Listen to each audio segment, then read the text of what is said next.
Bonjour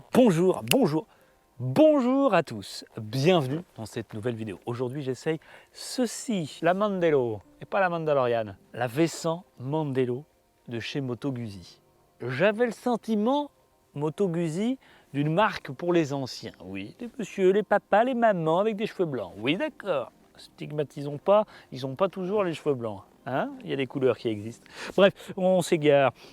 Ce modèle est un modèle atypique, modèle 2023, vraiment très chouette. Je vais faire le tour du véhicule évidemment, les caractéristiques et un essai routier, comme vous le sachez. Donc, parlons-en, parlons pas, on va commencer déjà tout ce que vous aimez, vous me le dites, vous me l'avez dit, vous me le redirez, hop là. Ici, nous avons la position passagère. On remercie d'ailleurs la concession qui nous prête le véhicule, et oui, c'est Italibike, Italiscoot à Rezé, d'accord ? Je vous mets la petite adresse dans la description parce qu'il y a des fainéants parmi la communauté et je vous remercie quand même. Ici, position des petits yep, on est bien calé.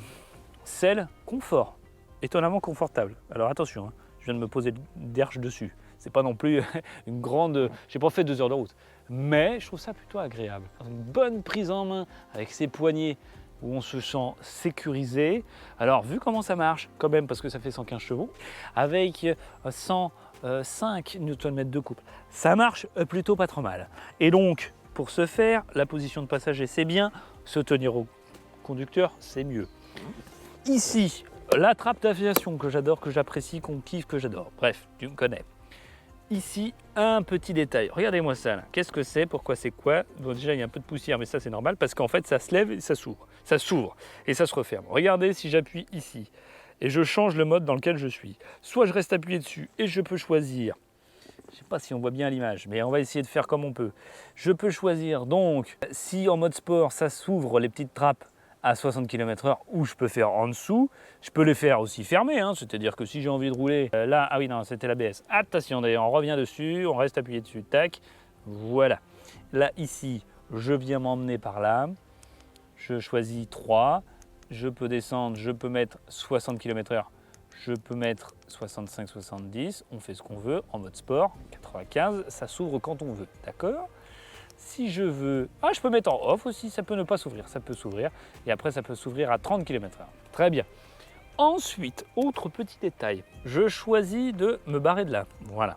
Je change de mode. Mode sport, ça se referme. Regardez comment ça se passe sur la route. Un mode rain, ça s'ouvre. L'heure, nous avons... Qu'est-ce qu'on a d'autre? La température, le kilométrage total, le rapport engagé, la jauge à essence, le compte tour. Ça monte jusqu'à 10 000 quand même, entre 9 et 10 000 tours, on est dans le rouge, d'accord. Et on peut facilement, par exemple, passer ici, je disais, la petite flèche vers l'extérieur. Ça vous permet de passer d'un trip A à un trip B. Et après, on a monté électriquement la bulle, ou on la redescend, voilà. Ensuite, vous avez le traction control qui peut être désactivable, le trip, la vitesse max, et qu'est-ce qu'on a d'autre? L'odomètre. Oui, l'odo c'est la totalité, voilà, nombre de kilométrage total, 2132 km. Donc elle est un petit peu rodée la petite mémère. D'accord? Mode sport, voilà, et les réglettes se referment. Si vous voulez voir un petit détail comment ça se fait, je vous le fais comme ça un petit peu proche, comment c'est beau. Oh là là là là. On refait ici, parce que je sais que vous aimez bien quand c'est super beau, on va le mettre comme ça. Regardez comment ça se rabat, complètement fou. Cette motorisation est très chouette. C'est des jantes à bâton avec l'intérieur de la jante or qui rappelle la couleur du moteur. C'est assez sympa. Couleur rouge, il y a couleur blanche sur ce modèle et il y a aussi un autre modèle un tout petit peu au-dessus. Et donc sur ce modèle S, amortisseur Öhlins piloté, poignée chauffante, shifter up and down et la fonction MIA, Bluetooth connexion téléphone. Ok ? Casque, tout ça, ouais. Ça, c'est sur le modèle S. Sur ce modèle, il y a déjà bien de belles choses, quand même, je vous le dis. Et c'est un véhicule qui sort à 15 499 €. Et nous avons un phare arrière très original. Elle a un pétard d'anthologie. J'aime plutôt bien ça. Cette forme atypique qui me plaît bien. L'échappement. On a une supra belle jante sur le côté gauche. Ça, faut le dire. Ça, c'est important de le préciser. Regardez-moi cette gueule, comment c'est superbe. Échappement d'origine pas moche et en plus sonorité plutôt efficace. Je vous laisse profiter. Ça va marcher. Ah bah mon vélo. Ah bah volé mon vélo. Attention, ce douchant est assez ouf. 17 litres de réservoir. Et oui, ma petite ganache. Consommation raisonnable, 4,7 litres au 100. Ce monobras oscillant est complètement dingue. Qu'on se le dise, c'est superbe, c'est magnifique. Une fourche hydraulique télescopique de 41 mm. Paf! Tiens, regardez-moi cette truffe, si c'est pas beau ça. Ce V là, très représentatif de Moto Guzzi, ce V d'aigle là, mazette, que c'est beau. Voilà, ouais. Double disque flottant à l'avant de 320 mm et nous avons à l'arrière un disque de 280 mm. Paf! Ok, regardez la gueule de ce moteur. Regardez-moi cette sublimité.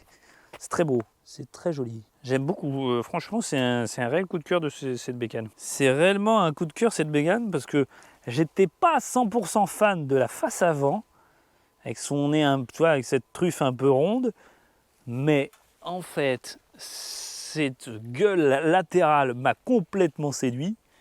Et ce pétard, je trouve que là, on a fait l'excellence. On a l'impression que quand tu es passé devant, il te regarde encore. Dis.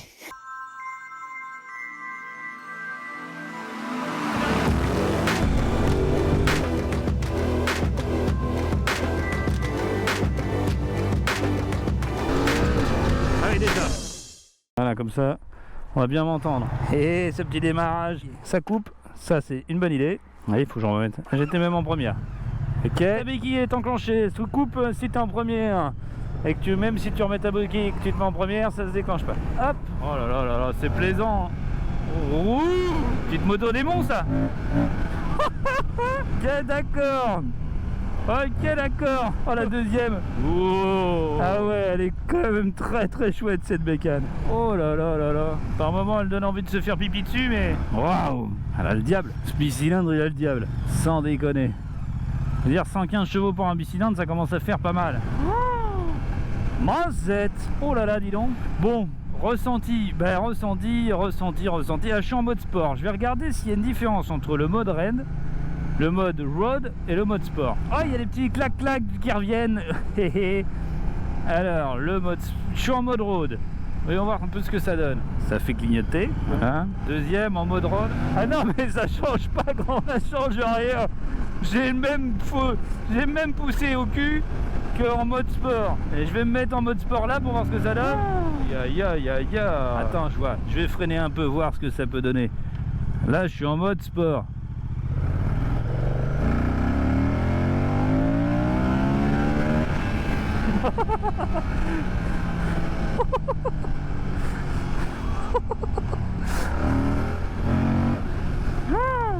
Génial. Et tu te sens vraiment à l'aise sur cette bécane. T'as pas du tout le sentiment du poids. Les petites ailettes, ça a quand même bien de la gueule. Quand tu vois qu'elles sont ouvertes, tu te dis bon, alors là c'est plus trop la déconne. C'est la première bécane que je vois ça et je trouve assez fun. Après, est-ce que foncièrement ça a vraiment un changement? Ça peut être des cocos, ça, on va se détendre la cul. Ah bah non, pas en golf. Le problème c'est que maintenant je sais pas à combien je roule. Oh là, ouais, non mais là c'est dingo comme bécane. Oh. Ah ouais, c'est chouette, ça se balance de gauche à droite sans... Vraiment. Cet embrayage, il est très agréable. Et puis ce modèle, il est vraiment atypique. Cette forme, elle est vraiment reconnaissable. Et je trouve ça très chouette d'avoir une moto. Vraiment là, vous passerez pas inaperçu. Petite priorité à droite qu'on passe vite fait en se glissant derrière l'autre voiture. Ça fait du canaret. Ouais, ça fait du canaret. Petit dodane. Oh oui, la suspension correcte. C'est pas les plus fermes, c'est pas les plus souples que j'ai connus, c'est bien. Ce petit moteur, il est chouette. Ouais. La sonorité, elle est trop chouette. Fais un stop, c'est bon. Voilà, 30. Ben oui, 30 en ville, hein. Je suis amoureux de cette bécane. Ça commence à chauffer un petit peu, c'est normal. Il fait bon et je roule un petit peu fort, on va dire. Mais c'est pour se rendre compte, hein, c'est pour tester la bécane, c'est sûr. Et j'ai envie d'accélérer tout le temps, donner des coups de gaz, envie de gerber, mais c'est génial. Tellement plaisant. Bah non, je vais pas... Ah oui, il s'en va à droite, monsieur. Mais rentrez bien chez vous. Je vais vous laisser rentrer chez vous, mon bon monsieur. Dans votre Dacia Duster. Deuxième. Ok. Voilà, bon bah ça y est, c'est bon, on est à 50. Ça y est, voilà, c'était tout. c'était bien. Ça marche tellement que j'ai pas envie de passer de vitesse. Tu sais. Oh non, c'était bien. Ah, 6 vitesses qu'on peut se le dire, mais j'ai jamais eu l'occasion de la mettre. Je trouve qu'elle broute un peu. Je vais regarder, je vais demander s'il n'y a pas une petite ligne d'échappement adaptée pour cette bécane, pour la faire chanter davantage, mais d'origine c'est déjà très sérieux, très suffisant. Très très cool. Non, c'est vraiment plaisant comme bécane, mais vraiment très plaisant. On va se mettre ça quand même, monsieur. Il y a des petits retours de petits clac-clac sur cet échappement, qui sont vraiment agréables. Tu les entends? Je sais pas si tu les entends, mes petits clac-clou-clou. Ça c'est malin ça de faire ça, de se rabattre à la dernière minute. C'est vraiment pratique. Oui, mais tu devrais pas faire d'interfile. C'est vrai. Voilà, c'est génial. Cette Axel est folle. Une balle de fusil, comme je disais. Et je comprends un peu mieux hein, les motos avec beaucoup de chevaux. Bah en fait, la sensation, elle est presque un peu toujours plus forte. Et après, c'est aussi à la contrôler, hein, parce que je pense pas que je serais très bon à contrôler une R1 de ma petite expérience. Mais là, ouais, tu vois, je passe progressivement un peu plus de chevaux, et je trouve que tu y prends goût, tu vois. Au début, tu fais, ouais, bah voilà, 47,5, c'est très bien. Ah ouais, mais en fait, quand tu as du couple énorme en 6ème, t'as pas besoin de rétrograder pour avoir un truc qui marche. La bulle, c'est bien, la bulle, ouais, c'est bien. C'est-à-dire, quand je la monte vraiment, là, je suis là, incliné, c'est magique. J'ai que dalle. Dès que je me relève, un peu trop de vent. Waouh, quelle efficacité. Super bécane, rien à redire. Peut-être la béquille, peut-être. Mais c'est encore que là, j'ai pris un peu le pli et j'y arrive mieux. C'est pas dit que je vais me pas prendre de l'eau sur la tronche, moi. Dis, bah si, je m'en prends de l'eau. Ah bah super, on est ravis de faire des essais pour vous, hein. Allez, on s'abonne pour la flotte, on s'abonne, tiens. Les pneus, c'est très bien. J'ai du grip, c'est Gran Turismo, c'est l'efficacité. Oh oui, ce chant de ce moteur, ça va me manquer. Même mon R100 en échappement libre, je trouve moins sympa. Ah, j'ai honte de dire ça, mais c'est un peu vrai. On se retrouve très bientôt, et oui, pour un nouvel essai. Allez, ciao.